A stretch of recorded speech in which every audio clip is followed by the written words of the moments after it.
that you have access to, and it's a quick way to begin in a nice visual. You'll also see here on the left a new table of contents.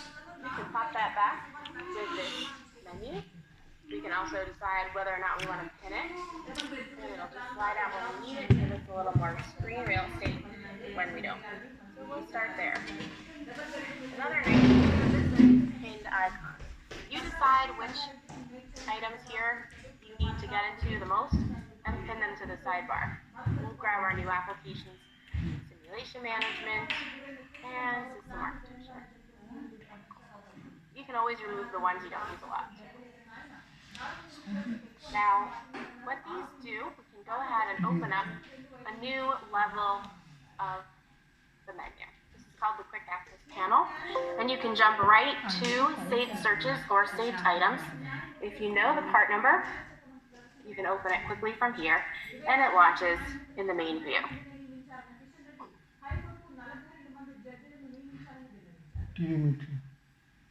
You can also do this from the main menu as well. And if you don't like that extra step, just right-click to run a search or create a new item there. But here in the parts search, we'll take a look at one of our saved searches. We can look at our top level assemblies, for example. And here we have a favorited item. We can either just open it up, or we can go ahead and open it up from our favorite items. And we'll see that this little star just lets you favorite it. Now, in order to favorite a search, we can go back and start from the big search here, and choose maybe a state and a type. So what we've done is gone ahead and narrowed down that search, and now we want to save it. That's right here in favorites. Make sure you choose to pin it there, and it'll be saved for the next time. Pretty nice. Something else that's changed a bunch are our menus and forms here in the item form. So we can take a look, instead of your save, unlock, and close, we now have the edit feature. We decide if we're done editing or we just want to discard our changes. You'll notice when I hit edit, the claim flag went green. If it's red, it means someone else has it claimed. So we'll go ahead, just discard any changes. Something else we can do now is just roll these up and give ourselves a little more screen real estate with either the top or bottom relationship grid. You might see a lot of changes as well to the menus. We have these more visual icons, as well as these kind of stacked menus so you don't get a big long list. These are just the little things that make the software a lot more manageable for folks and streamlined. So we'll unclaim any changes we're going to do there. Something else about the search grid and the relationship grid is you have a chance to move these columns around and save them how you like them. So if you like to see the name first, then the revision, maybe the type comes first, or the revision goes down here, then the type, you drag them around to the way you like them, and ask it to save your layout. Save layout also exists in the relationship grid, but it's independent of this save layout, so you can have two different save layouts. Then every time you go back into this kind of search, you'll see that same layout that you just saved. So part, type, state, and name. It'll be different from the relationship grid, and it'll also be different across item types. So you can choose to have parts behave one way in the save layout and documents another. Something you probably noticed as I've been opening all these up are the new tabs view. So these are fun. They're just like browser tabs, and you can drag them around and prioritize your work when you want them. They can get all spread out along the top and use your arrows to get to more of them, or you can just easily close the extras. And another feature here that works with these tabs, so it's going to take the active one and put it on the left in docket, and it's going to take the rest of them and put them on the right. It's called split screen mode, and it's much like Microsoft Word or kind of setting up two browsers side by side so you can do work between them both. Pretty nice.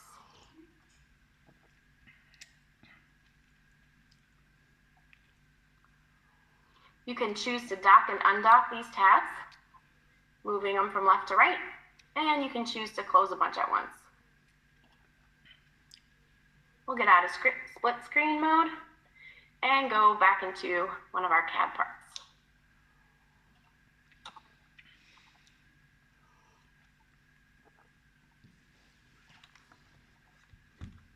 All right, so our story begins today with our user, Mike Miller, and he's going to take a look at this part, the MakerBot replicator. Now he sees that there's a lot of parts here that are under change, and he wants to check out that change and see if he has some work to do. So here in the new data static view, this takes you right across the digital thread into other data stored across your PLM system. So we'll look at this problem report and try to figure out what this change was all about. We can see there was an overheating problem, and he's going to submit an ECO.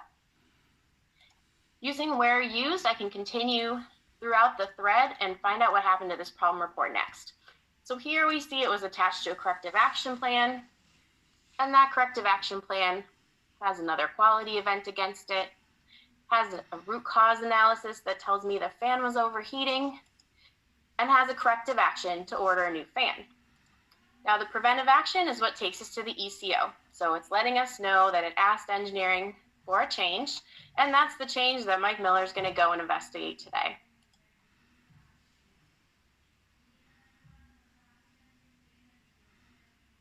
So in an engineering change, he'll be able to see up at the top the change reason. He can see what's in change, the extruder part. Give it a little more screen real estate here. Shut that down. He'll see that a fan is being removed and that another fan is being replaced or attached.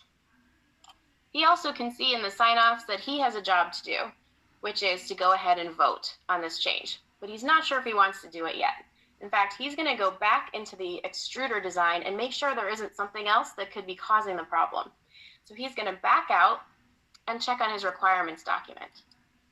And remember, you can get to that requirements document right in context with the CAD, and here it is.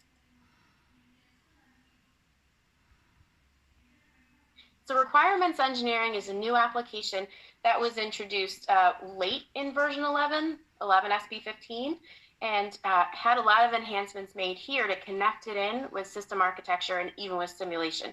So we'll take a look first at requirements engineering. So you'll recall that the requirements document is a roll-up of a bunch of different requirements managed by the system. It's very easy to author them here, and we'll see how that works, or you can manage them from external tools through integrations. We'll go ahead and open the document editor. So if you'd rather look at these requirements as one long continuous document, all of them being against the extruder assembly, that's just fine. But each of them are individual elements, and you can organize them into chapters and use them to kind of navigate your requirement here.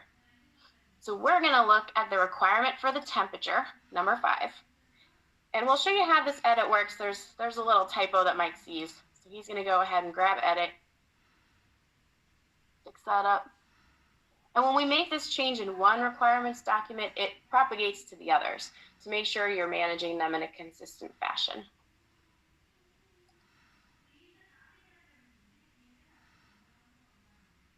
And I'll show you where that appears.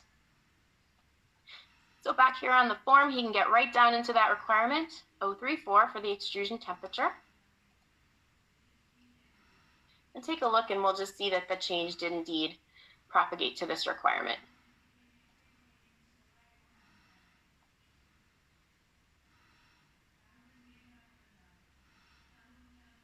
So we fixed the typo. Something he's going to look for here is the design of the extruder. So he sees in the requirement that he should have very consistent temperature in the first zone, very small transition space without a lot of bleed over, and a very consistent temperature in the second zone. So in order to make sure that his design was going to do this in the first place, he's going to go look at simulation management and check that out and see how it was digitally validated on the simulation side. Back here in the requirement, you'll see that the type is mechanical. We have other types of requirements that you'll see in just a moment. But looking at this mechanical type requirement, it can be related to a part elsewhere in a system. So he grabs the related part. Of course, that will be the extruder, and he'll open it up.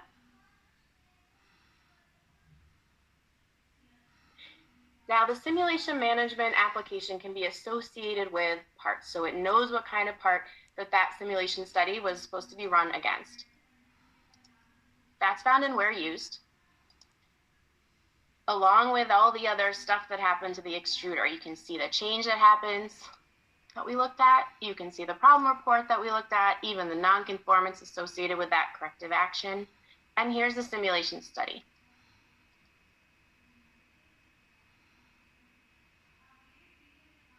So we'll take a look here at our simulation management application. So when we manage simulation process, this kind of manages the simulation process and data management, or SPDM component. So we usually manage simulation in external tools. Some simulation engineer might have that on his desktop or on a server that he uses in filing format. So kind of filing these away, hopefully with great organization. But if not, it can be hard to trace the inputs and the outputs, as well as the steps that were used to run that simulation. And that's the piece that we're managing here. So you can see a little bit of the objectives, what was being done in the study, the metrics that we're aiming for, and then you can see the simulation tasks. So all of these steps are what completes the simulation study: preparing the CAD and all the mesh analysis, going ahead and trying a new version of that mesh. So they refined the mesh and ran a new analysis on it. This is all the tasks, and each of these are managed independently. But we can also look at them in a nice graph view. This is our graph navigation feature. It has some new additions for since version 12 to this SP9 release, which lets you assign what sort of structure opens up at the start, as well as you can go now to the left. We'll see that one later. So we'll open these all the way up, and what you're seeing is the branching process of simulation being managed. This is a simple one for the purposes of the demo, but this can get as complex as your simulation process. So you are opening here from your model preparation. You're seeing the artifact that was created, the local assembly. You're seeing all the CAD for the inputs that were used and prepared, and then you're seeing the mesh results along with the analysis that was performed against that mesh in the external authoring tool.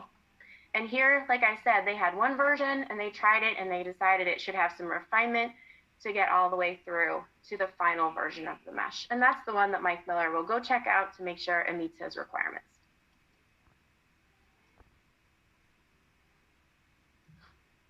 So out here in the simulation task, you can see the results.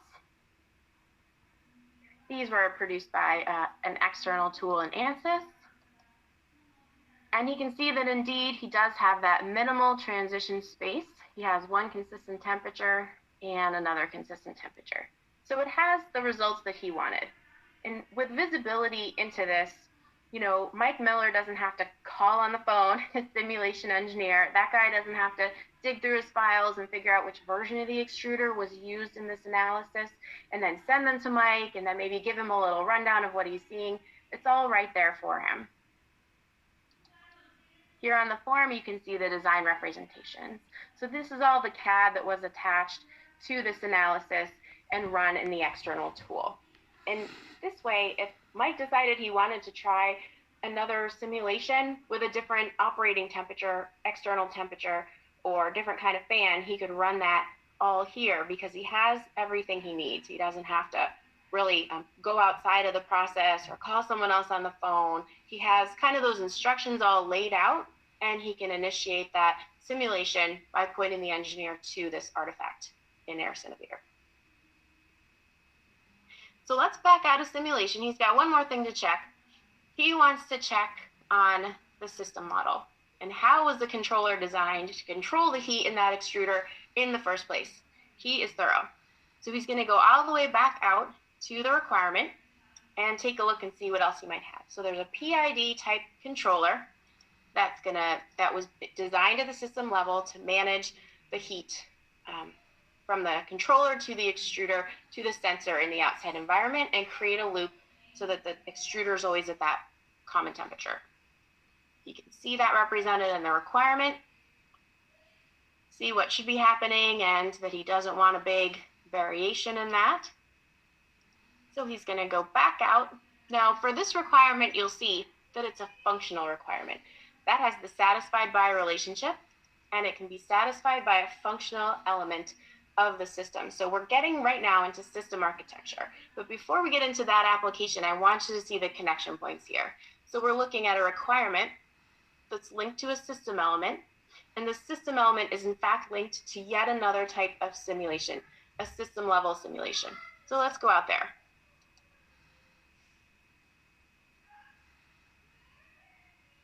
So this functional element of our system, managed here in Innovator, is represented by our simulation. We'll open that up and take a look. So this one's authored in Simulink, and you can see that it's a system level simulation. This is a diagram that would be run in an external tool. And again, just like we saw in the simulation tasks and the simulation studies in the last little view, this can all be managed in there as well. So we won't go down that track for this one because we've seen how it works, but this simulation model is part of, can be part of a bigger task and a bigger study, and made part of the digital thread as well. So back up at the functional level, this is a very low level function of the system, right? Control filament temperature. So let's go upstream and see what else this is linked to. Where does this fit in the overall system model? So we'll use where used to do that, and we'll see a few more parts of that functional structure. So control filament temperature is part of this print 3D parts function, and that in turn is part of the overall functional structure of the MakerBot. So we'll just open these up and show you how they fit together. We have our control filament temperature alongside other functions like providing the filament, disposing of it, melting it, etc. That in turn is part of the higher level functions of the MakerBot. So we have that print 3D parts we were just in, plus some base level functions and some maintenance functions. Now again, it's a little hard to see these in grid view and understand how they all relate. So we'll look at the graph view of this data. We can see that the function can also be linked to a system element, or what is typically called a logical element. Inside of Innovator, we call it a system element. So we have a functional and logical connection, and then we see all the next level functions that we just looked at. GraphNav also gives you these helpful cues now. So this function is implemented by a system and decomposed into these lower level functions. The other nice thing about GraphNav I promised to show you is this left extend. So you can actually open up the parents and create a bow tie model or diagram view of your system. So let's open this up. I want to note here too, if you're new to GraphNav, all these connections that you're seeing are live data. This is not just a picture of your data. This actually takes you throughout your system, and you can use it to navigate the digital thread and kind of understand how everything's related. So we'll hit open on that system model. Of course, system models are typically authored in outside tools. So we have this one that was authored in MagicDraw. And in fact, we don't have to bring over every single little part of the system that we authored in MagicDraw. We just bring over what we call these anchor elements that we want to manage in PLM. The big things that are going to relate to your requirements upstream and your parts downstream. So we can see that system element here for the MakerBot, and we can see the system files across MagicDraw and any other diagrams that we want to output from the MagicDraw tool. Now it's fine to see their names, but let's go ahead and check out the viewables. Those live right here. Now, of course, bringing these over into Innovator gives more people than just the systems engineers a chance to look at them, analyze them, and make sure that they're meeting their needs. So in Mike Miller's case, he's not sure that he has enough detail on this melt filament piece. So he's going to go ahead and tag his team and say, let's please give me a little more information about this. And he can do that in visual collaboration. Now, all of the new applications you saw, requirements, simulation management, system architecture, all in digital twin, which we'll see in a minute, all have access to visual collaboration. I do want to note, though, it's not in our open version. So some of these rely on external software tools like Office Connector, SolidWorks Connector. This is part of our viewing capabilities, PDFs, and hoops. So you will that is included in our subscription, so you will be missing this button if you download the open version. So what you're seeing is a chance for Mike Miller to kind of go in, mark this up, and let his team know, give me a little more data right here.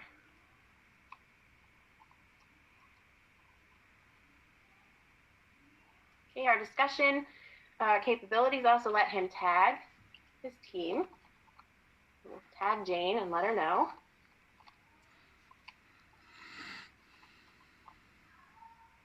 And you can also include that markup that he just added.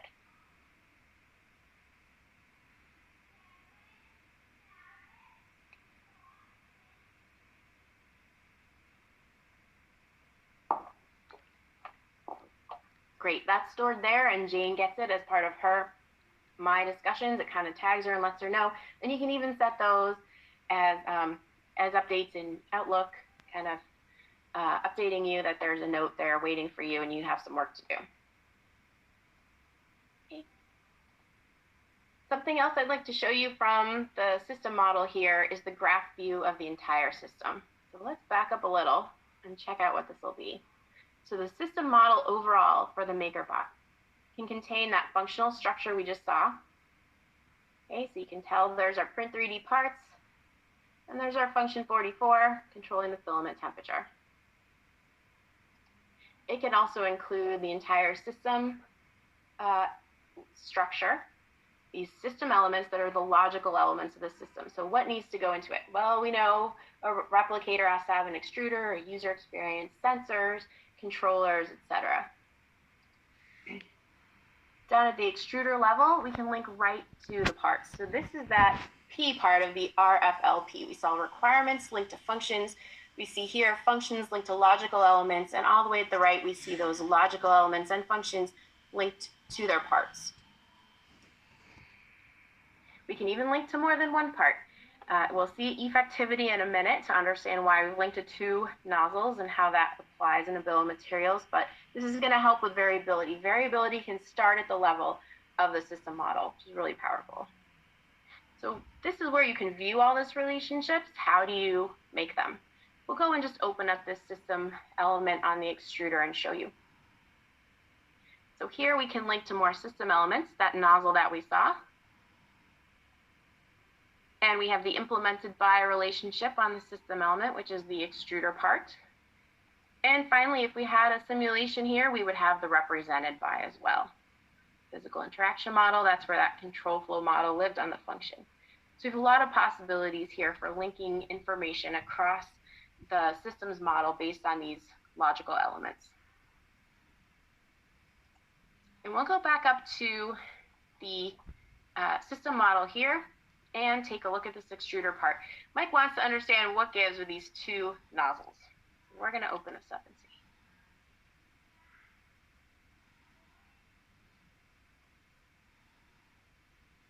All right, of course, parts documents and CAD documents all are part of our product engineering application. So we're back out in product engineering, our old favorite, and under bill of materials structure, we have a new column for effectivity. Now, effectivity has been a platform service for a while. We plugged it in out of the box in our product engineering application, and we gave you effectivity against unit, model, and date. So we can go ahead and right-click on one of these and view our effectivity.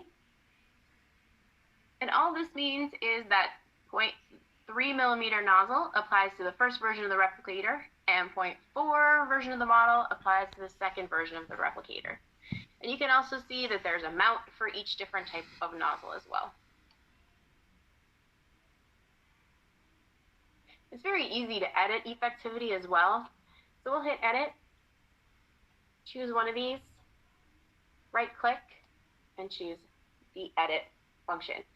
Now, as we said, this Aras part BOM scope comes with product engineering now, standard, but you can also add more things to it if you'd like. So we'll just start. Up for us. Here we go. So this is the expression that was already authored. And all I need to do is begin typing. So if I wanted to apply to the replicator model, I can also choose or model equals replicator 2. And it prompts me. I can also choose and unit greater than or equal to 99. So maybe he knows that this nozzle shipped with a bunch of units already, and he wants to represent that in the bill of materials. We don't have to continue this one, but I'll show you filtering. Okay. So it's a really nice expression editor that kind of doesn't let you create an invalid expression.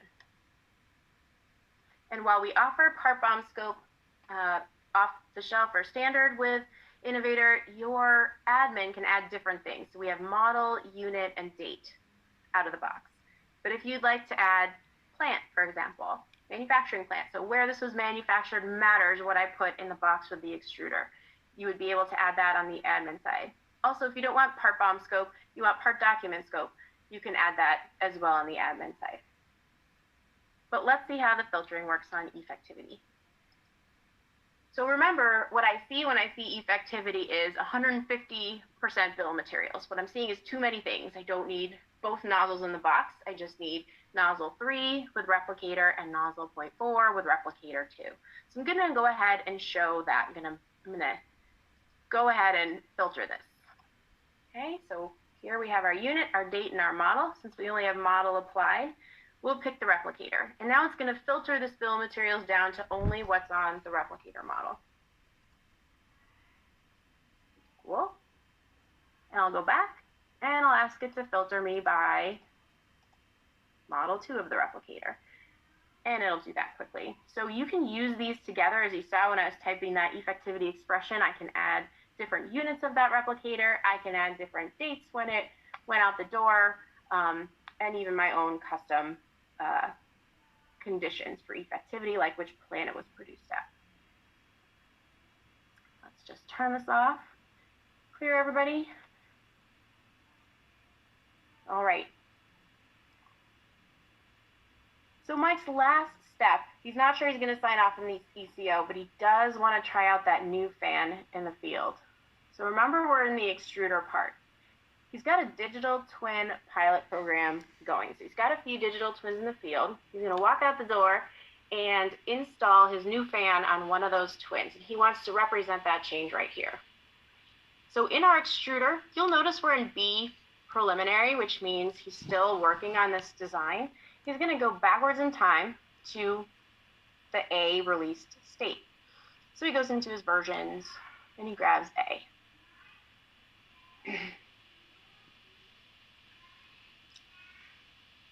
Now A's already been released, so he can look back through the where used and find out which digital twins he's installed A on. So here's the physical part that represents the extruder, and here's the physical part that represents its parent. And he's got a few of them.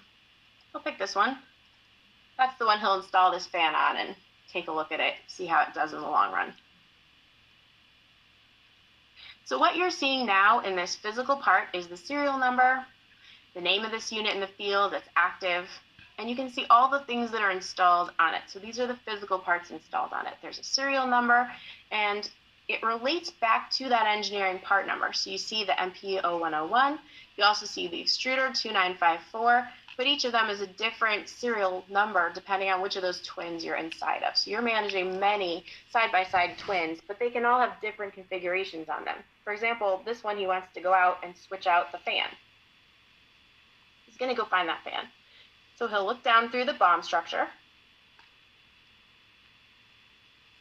The fan happens to be installed on the body. So it can have a different structure from the engineering structure. This usually happens. Manufacturing structure is different. Operational structure in the field, this as serviced looks different, and we can capture that here. So he sees the body fan assembly that he wants to replace. He sees it has the old fan on it, and he's going to go out to that body and replace it.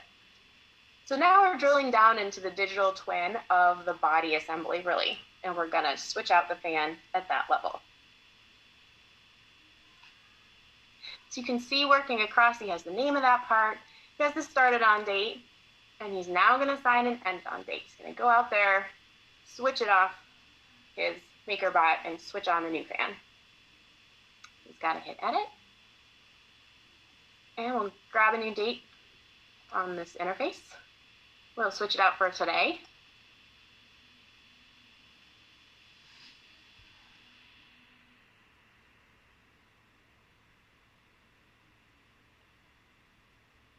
And it's going to immediately drop them into the option to add another part. Now it's going to default to that same engineering part because sometimes you want to switch out like with like, and that's just fine. So he's going to go ahead and search, and he's going to find his new body assembly. That one's right here. Body fan assembly. So we're just replacing the fan. Now when he grabs that, he gets the ended on date, so he can see that it was started in January, it ended today, and it gives you a brand new row for started today and ended whenever the next time is. He switches it out. It's got the same BOM reference, so it's letting you know it's at the same point in the bill of materials, and all you have to do now is hit save.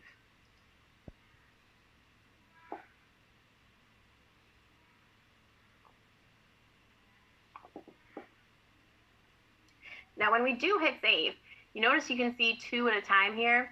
You're going to see one go away. So you're only going to see the latest installed parts. And that's because we have the filter on for current. Okay, so we kind of default to that to see what's on my product in the field right now. However, we can see everything that was on there in the past if we choose. That's all. So now you're going to see the old one that went on from January to today, and the new one that started up today. This is the best part. This is the time machine part. So I can pick a point in time and see what was installed on my digital twin. So I'll tell it yesterday. And we should see today's come off, and yesterday's will persist. But it also lets you know this is not current, this part was added. We can also do a time period. We can see from couple days ago till tomorrow, and what should be on that product. So we'll see them both side by side again. So it's good to default back to current so you know what you're looking at. But that's a pretty neat feature that kind of lets you zoom backwards and forwards through time. Another great thing about this, when we go on to the BOM structure level, what you're going to see when we drill down into that body fan assembly, so you'll see the new fan, the new high performance fan that he's trying out, and the rest of the fan assembly, but I want to point your attention to the dates. So instead of this starting today, it started back in March. That's the date when this assembly was put together. So it's when the parts were attached to this assembly. And this gives you that record, for example, if you needed to refurbish a part. So when we switched out the body fan assembly, we could go take it back to the workshop, we can install some new parts on it, and now we're tracing its digital twin and go